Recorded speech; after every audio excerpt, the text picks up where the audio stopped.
तुम्ही electrical vehicle bye करण्याचा plan करत असाल तर यापेक्षा बेटर टायमिंग काहीच नाही आहे. महाराष्ट्र गव्हर्नमेंटने भरभरून डिस्काउंट आणि ऑफर्स तुमच्यासाठी आणलेले आहेत त्यांच्या इलेक्ट्रिकल व्हेकल पॉलिसी 2025-2030मध्ये. कालच मुख्यमंत्री देवेंद्र फडणवीस यांनी 30 एप्रिल रोजी ही अनाऊन्समेंट केलेली आहे. या पॉलिसीसाठी 1993 करोड इतका भला मोठा निधी त्यांनी ॲलोकेट केलेला आहे. यामध्ये कोणकोणत्या ऑफर्स आहेत तर बघा, तुम्हाला इन्स्टंटली 10% डिस्काउंट मिळेल जर तुम्ही पॅसेंजर व्हेकल बाय करता.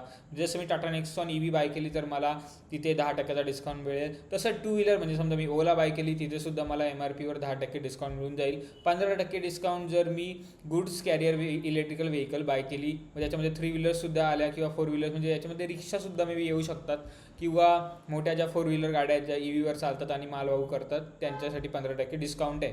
नंतर सगळ्यात मोठी आणि इम्पॉर्टंट गोष्ट म्हणजे तुम्हाला 0 टोल बसणार आहे. टोल फीज फॉर 4 व्हीलर्स एक्झेम्पशन म्हणजे तुम्ही मेजर हायवेज किंवा एक्सप्रेसवे जसं अटल बिहारी वाजपेयी, नंतर आपला समृद्धी महामार्ग झाला, नंतर मुंबई पुणे एक्सप्रेसवे झाला, यावर तुम्हाला काहीही टोल बसणार नाही इलेक्ट्रिकल 4 व्हीलर्सवर.